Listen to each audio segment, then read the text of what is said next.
Hey everybody, welcome to the DLC's Policy Corner Legislative Session at Home edition.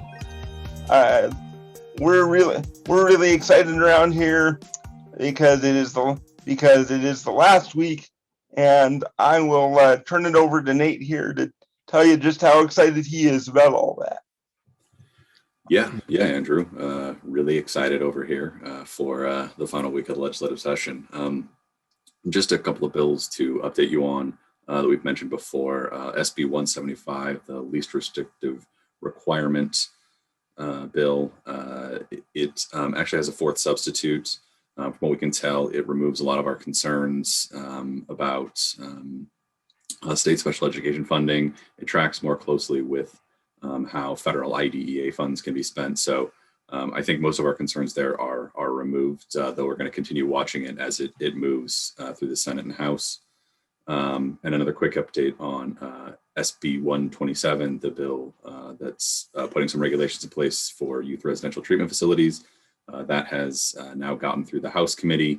It's in the House now, so we're just waiting to see if that continues to move forward.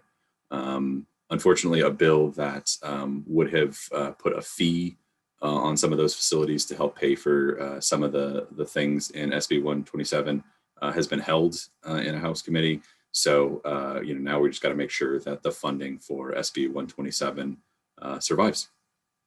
As you might remember, we've talked to you about HB 154, Representative Birkeland's law enforcement bill before, and if you remember, we liked the original version quite a bit.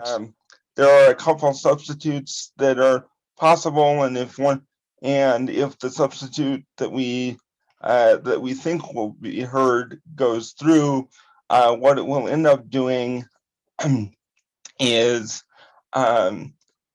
requiring that a law enforcement officer give warning that they are going to use force before they do, and give an individual a chance to respond. Obviously, the bill in its current form doesn't go as far as we would like it to, but this is an important first step in the right direction. Also, last week, Representative Elison's 334 requiring that officers be provided with some training in autism, mental health, and other disabilities passed out of committee.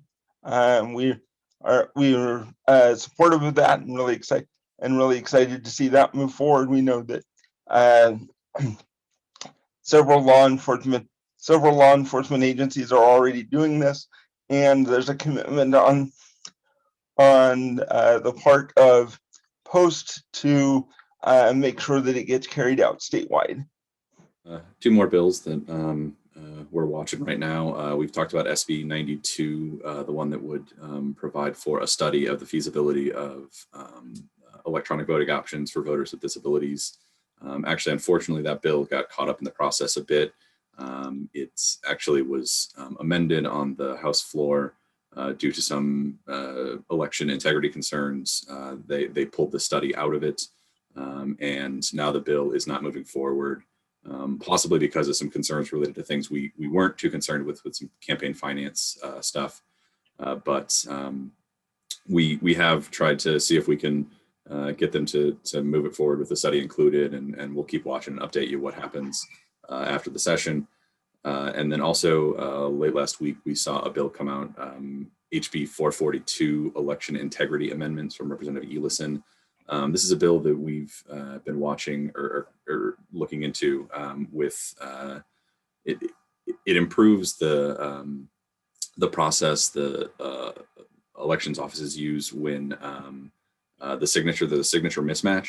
So if you sign your ballot and then the signature doesn't match up with what they have on file, it cleans up some of that and makes the process a little better to make sure that fewer votes are lost due to that.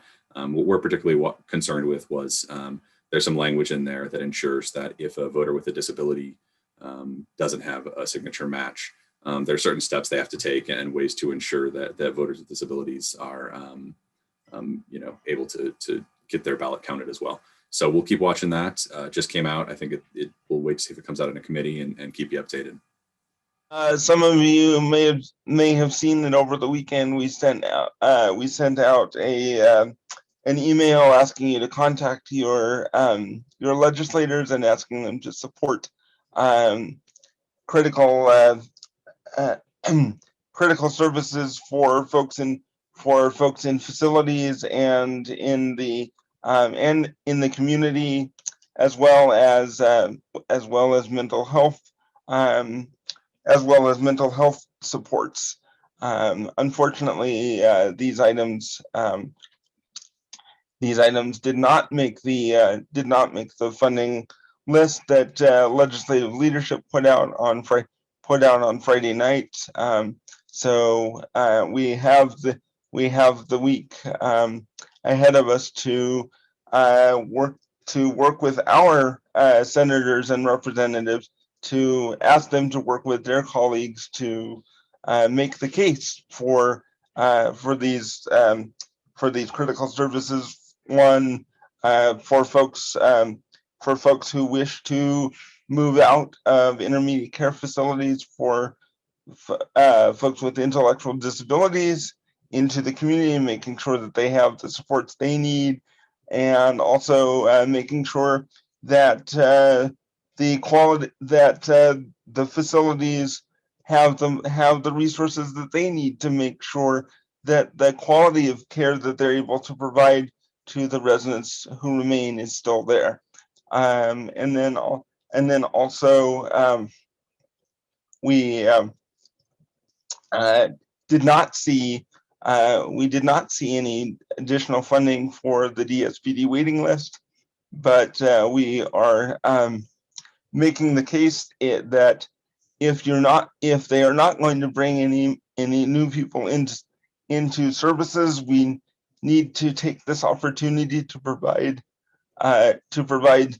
supports to individuals and families so that they can remain at home or in their communities as long as possible. The same is true on the mental health side, that we need to make sure that our existing crisis system is funded adequately so that folks can stay out of the hospital or jail, but that we also need to be focusing on supports in addition to crisis. What happens to a person and where do they go when they come out of these facilities and return to the community? So that is what we are going to be focusing on this week with legislative leadership. And if any of these services or other items that didn't get funding so far are important to you or a family member, we highly encourage you to contact your senator or representative and ask them to raise these critical issues with their colleagues. And we do want to give credit where credit is due, that executive appropriations did do right by many folks in the disability system across the board who provide direct care and services to individuals with disabilities by raising their rates just a little bit, but hopefully it will be enough to recruit and retain even more highly qualified staff to do this crucial work. All right, everyone. Thanks for watching. As always, we will be back next week for at least one final episode to wrap things up and let you know what happened in this last week of the session. And here's to hoping that we don't have a bunch of special sessions this year. Thanks for your support, everybody. See you soon.